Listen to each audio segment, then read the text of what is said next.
and welcome, Lynx here, and we are getting to Sakura Forest Girls 3, to which I don't know if I even look forward to. I mean, the second installment was... okay, let's not think about it, let's not think.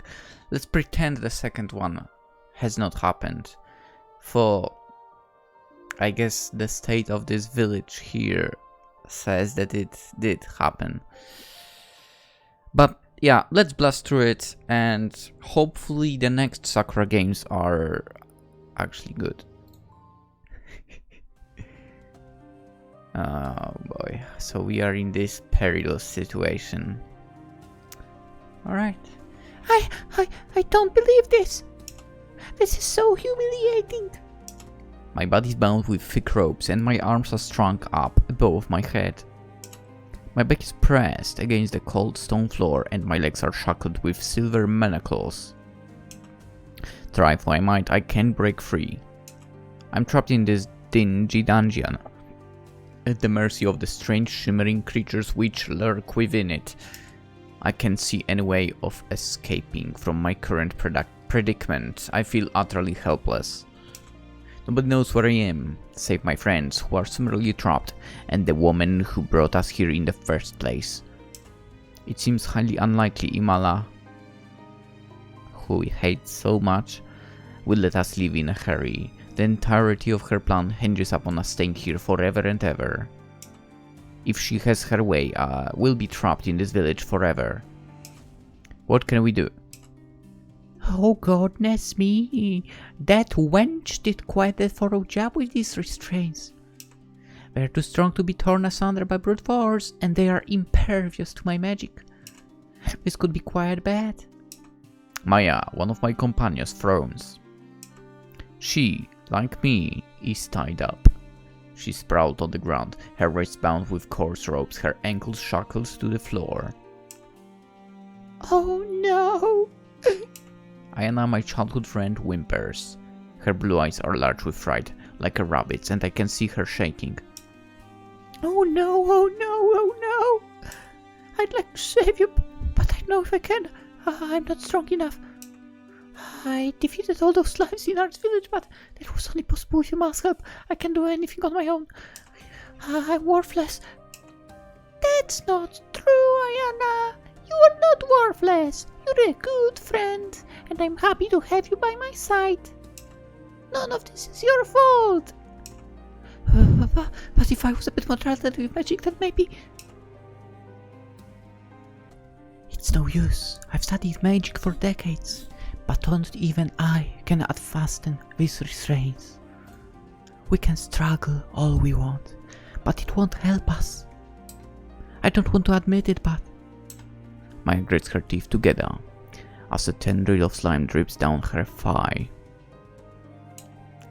There is nothing we can do. That wench has won. No way! I stare at Maia, my expression aghast. I've not known Maia for even half as long as I've known Aiyana, but I like to think I have a decent understanding of her personality. She's a smug, arrogant witch who loudly proclaims her magical prowess whenever the opportunity presents itself. I never thought I'd hear Maia uttering words of defeat like that. Has she really given up? What will become of us now? I can't let our adventure conclude like this. There must be some way out of this.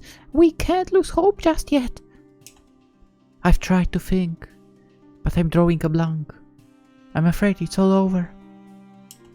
No, it can't be. We can't give up. We still need to find Koko. I'm so sorry, Yaya. You only accompanied me on this journey because I asked. If it weren't for me, you wouldn't be in this situation. My selfishness put you in danger. Now, we'll never be able to escape. No, Aiyana, it's not your fault. Please don't say that. I wanted to find Koko too. I still do. I'm not going to give up on her. These silly ropes aren't enough to stop me. I think it's not ropes. It looks metallic to be fair, but whatever. I won't let them best me. I'm going to get out of here.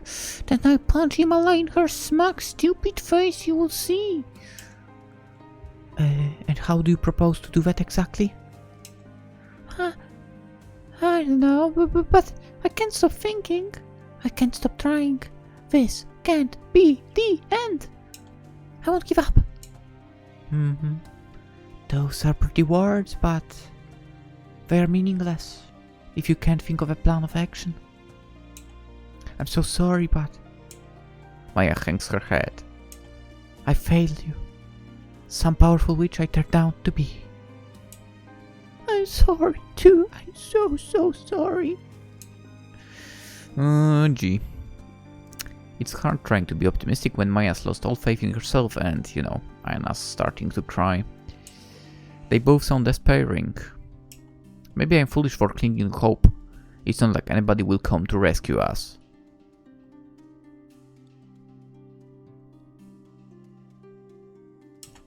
It's over. Like Maia said.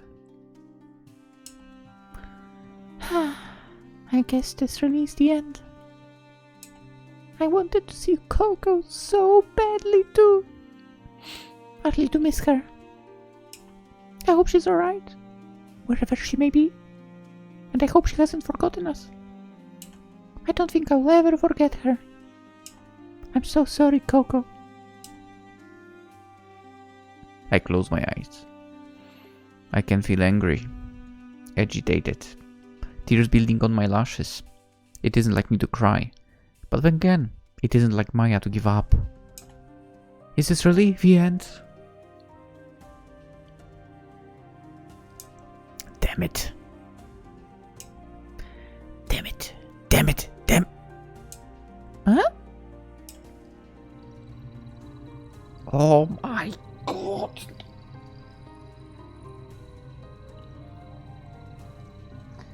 You can't just throw such a white freaking light to the eyes of someone.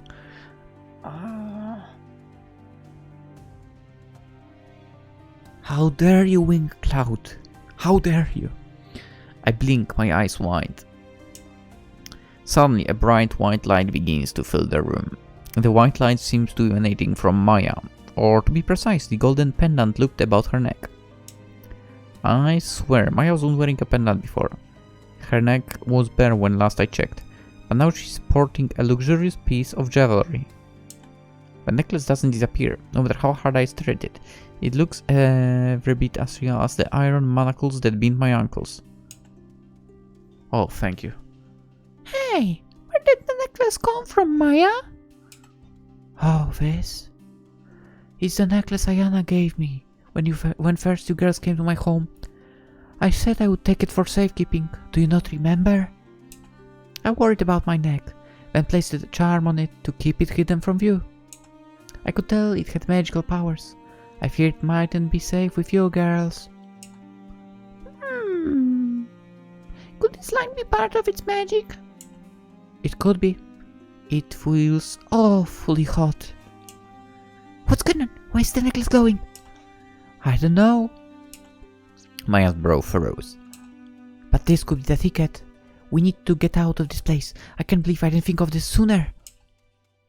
I don't know much, or anything about magic, but I can tell the necklace must be reacting to something. Perhaps it really will help us. Its light grows brighter by the second, chasing away the slime which squirm in the shadows. They hang back, afraid, all quivering. The light is so bright now, I can't keep my eyes open. It hurts like staring into the sun. Why would you do the staring into the sun? What is wrong with you? A sharp sudden burst of pain seems to split my skull in two. And then everything goes black. Oh my goodness, are you right? I come to slowly, blinking white spots from my eyes. My head is pounding and I feel exhausted. My body is weary, so weary. I might as well have finished running a 20-mile sprint. Good luck trying to sprint 20 miles. There's an unpleasant taste in my mouth. It takes me a few moments to identify it as dirt. I've never tried to eat the dirt before, and now I know why. Same. It isn't the most pleasant flavor I've had the pleasure of sampling in my 21 years. Yeah, I've never tried dirt in my 28, close to 29. Holy crap, I'm old. Years old of life.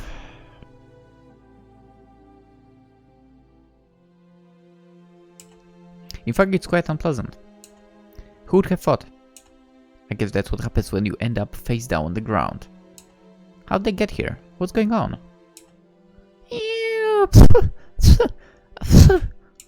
I put my eyes into a sitting position, which takes more effort than it should, and spit onto the soil. My vision skews. My temple is pounding as though it might burst. Are you right? Please don't push yourself. You look like you've been through the wars. It's alright. I haven't through wars, yeah. I blink in an attempt to orient myself and look about. I'm in an unfamiliar clearing, in an unfamiliar forest, sitting up on the ground. Did they get teleported?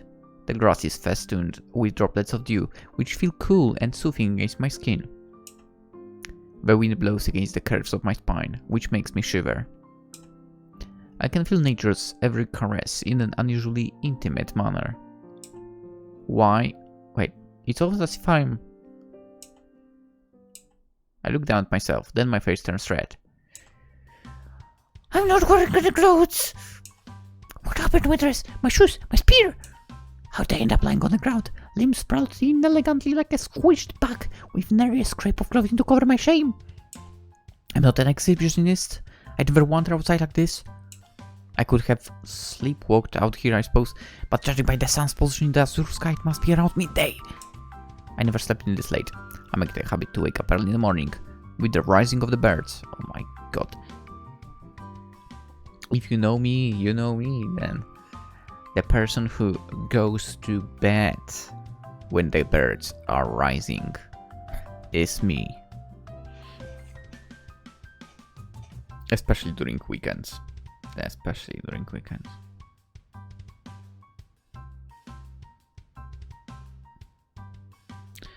During week it's no longer really possible, I guess.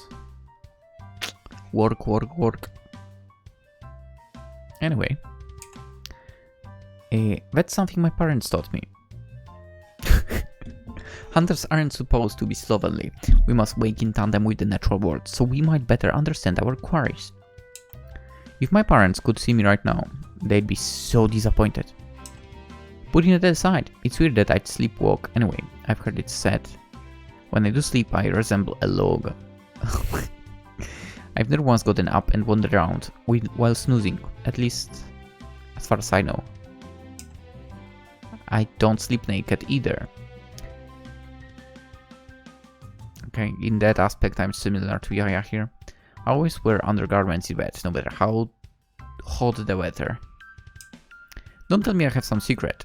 Hitherto undiscovered fetish for stripping and mending outdoors at night, which has only just been exposed. Speaking of exposure, there really is a lot of me on display right now. Embarrassed, I wrap my arms around my middle in an attempt to cover myself from the person who discovered me. It's too late for that, though, obviously. She must have seen everything already. But now I return to my senses, I need to try to and act appropriately. Ahem! I'm sorry. It's not what it looks like. I don't have any weird kinks, I swear. I don't even know how I ended up in this situation. My mind's full of blanks. I can't remember what happened. I feel like I've woken up from a...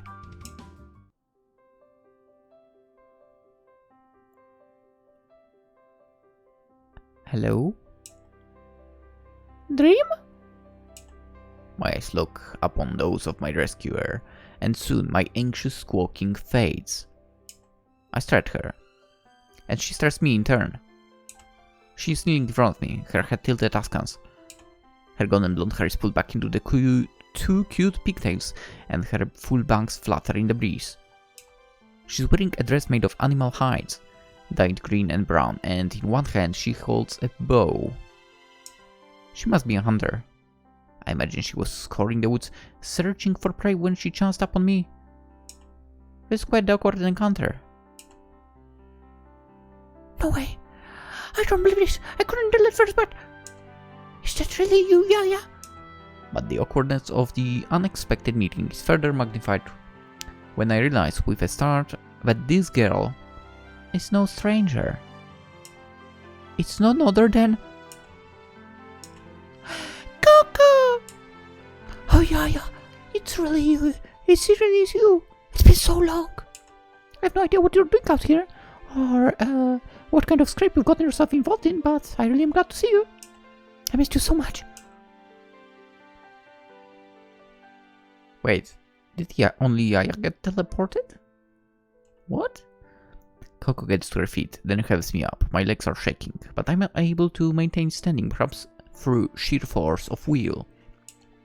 Koko throws her arms wide, perhaps meaning to hug me, but pauses. Her eyes rove for my ankle of the body and, red-faced, she glanced away.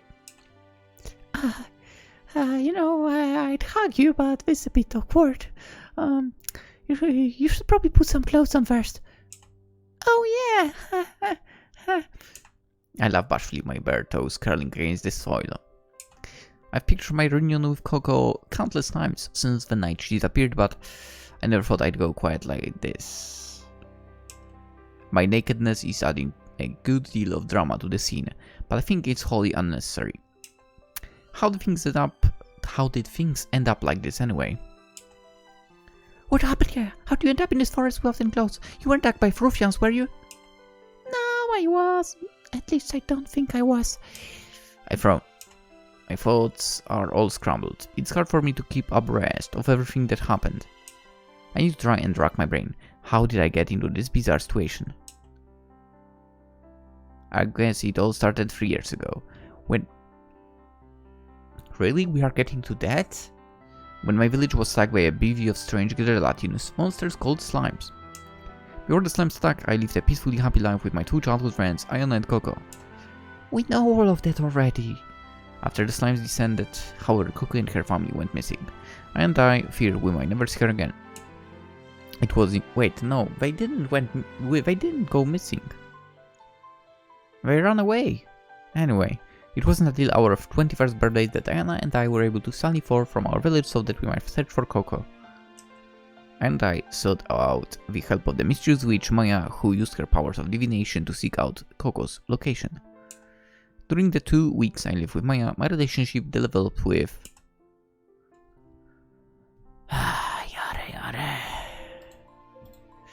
Aiyana. I've always been close to her, but now we're even closer than I ever imagined was possible for two girls to be.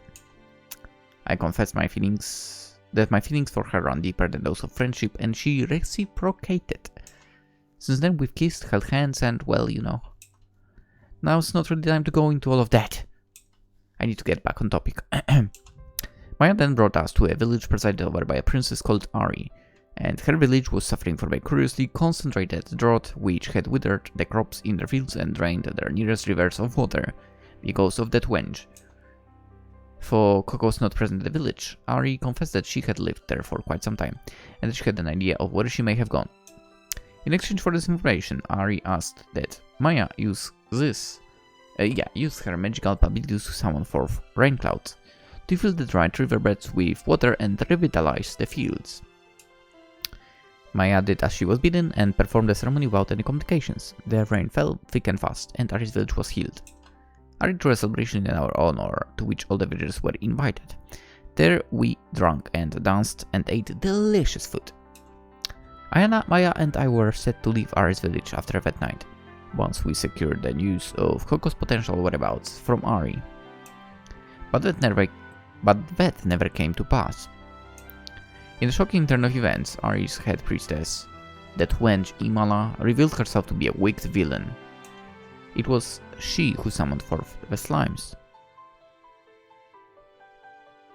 which attacked our village 3 years prior, and it was destructive, wanton use of magic that had inflicted the drought upon Arie's village. Fearing that we would leave, and in so doing, hurt the sensitive Arie's feelings, that wench imprisoned Maia, Aiyana and I inside her secret dungeon. She set her slimes upon us and meant to break our spirits. She might have achieved it too if it weren't for the strange talisman Aiyana purchased from a traveling merchant during our journey. Technically she didn't purchase it, it was an exchange. This talisman which Maia had been looking for. Not to mention that merchant was making the offer as well. So, anyway. Dude, they are not even keeping to their own story. The writers. This talisman which Maia had been looking for after began to exude a strange white light. This light filled the dungeon, in which the three of us were being held captive, and then... A spike of pain seems to split my skull in two. I was pressing one hand against my throbbing temple. That's where my recollection petered out. I must have passed out after that. When I finally came to, I was lying face down in the dirt. Talk about a wild story. Yeah, but where are the other two? How can I ever explain that to Koko? It would take me all night. I mean, while you were thinking about that, you could have said all of that and you would be done. But no. I don't fully understand the details myself, and I'm an active participant in all of this madness. How exactly was I able to find Koko?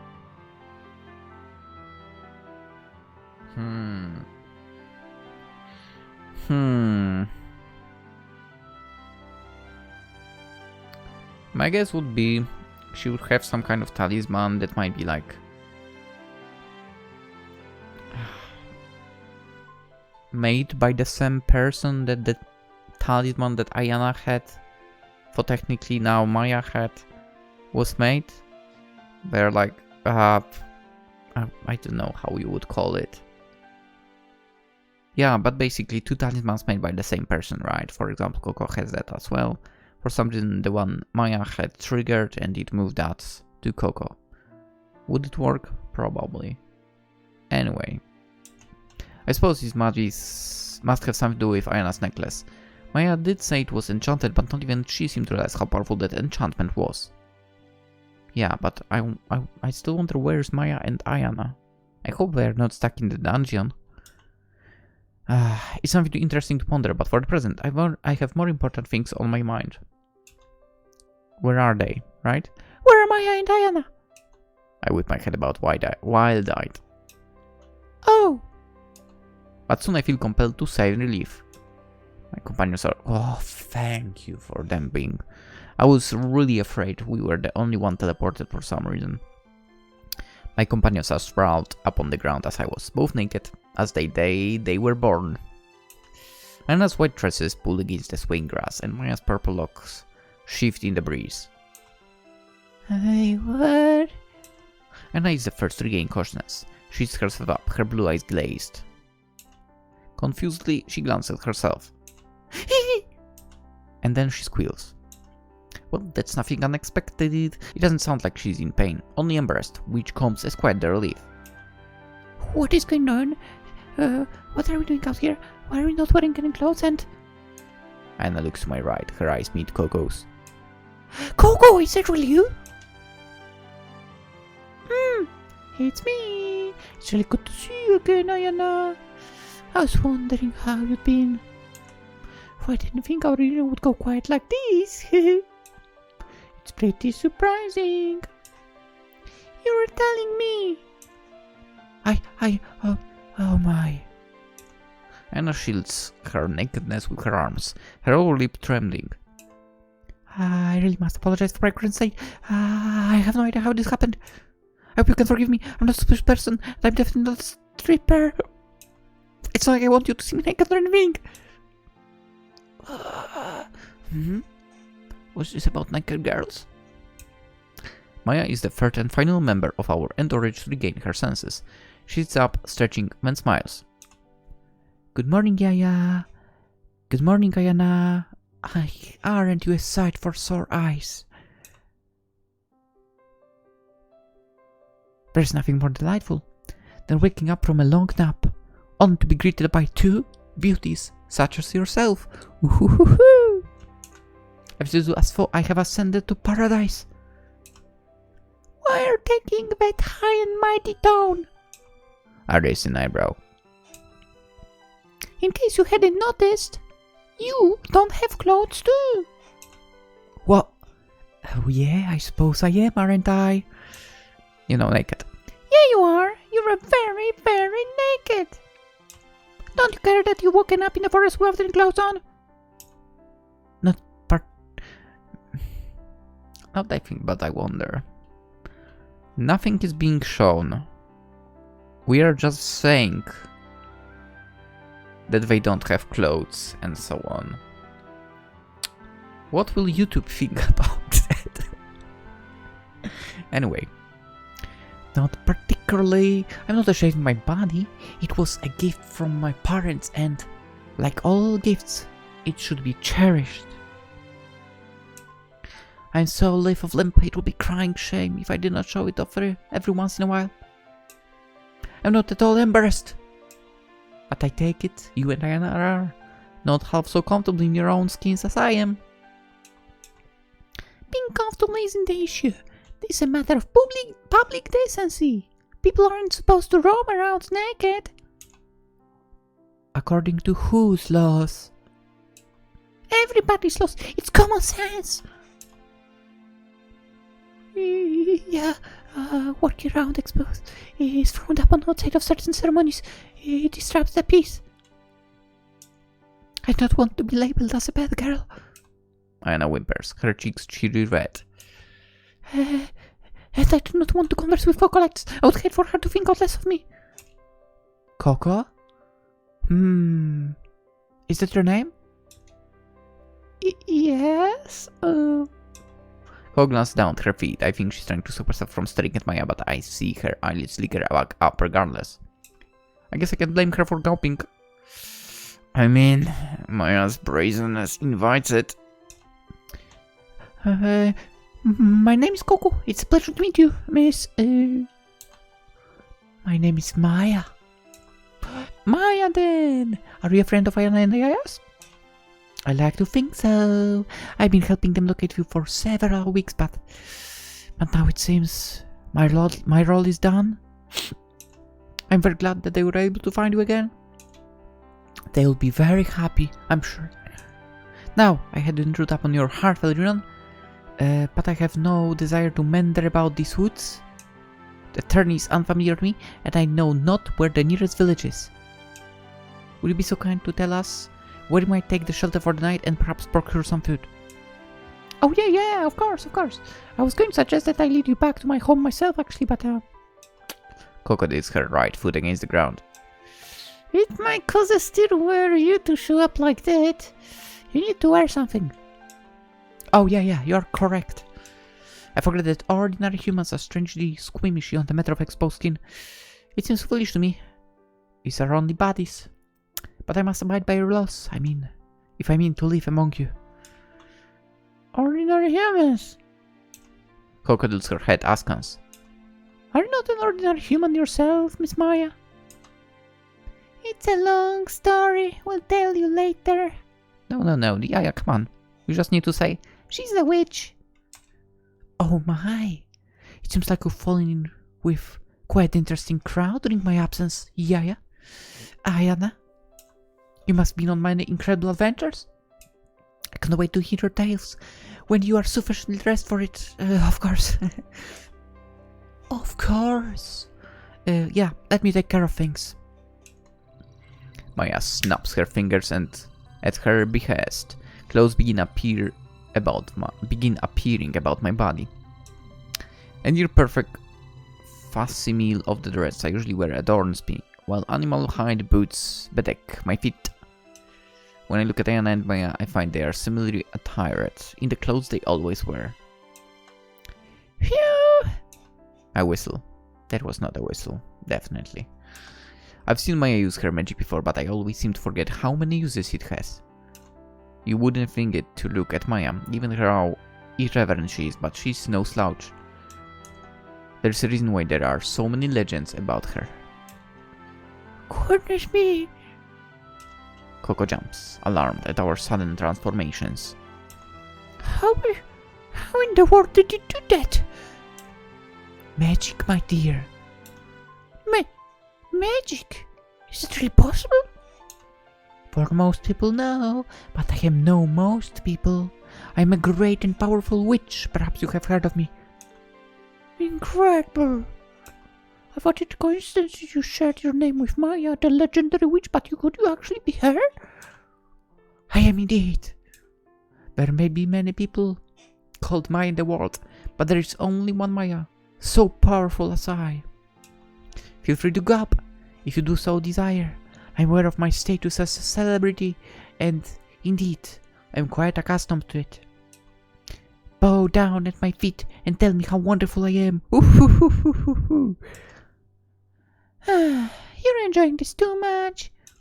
I shoot my eye, surely glare.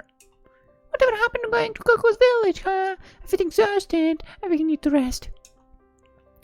Me too. My body feels awfully weak. It must be because of those slimes. What about slimes? Koko grips her bow tight, her eyes narrowed. Don't tell me if I've been bothering you. That's yet another long story.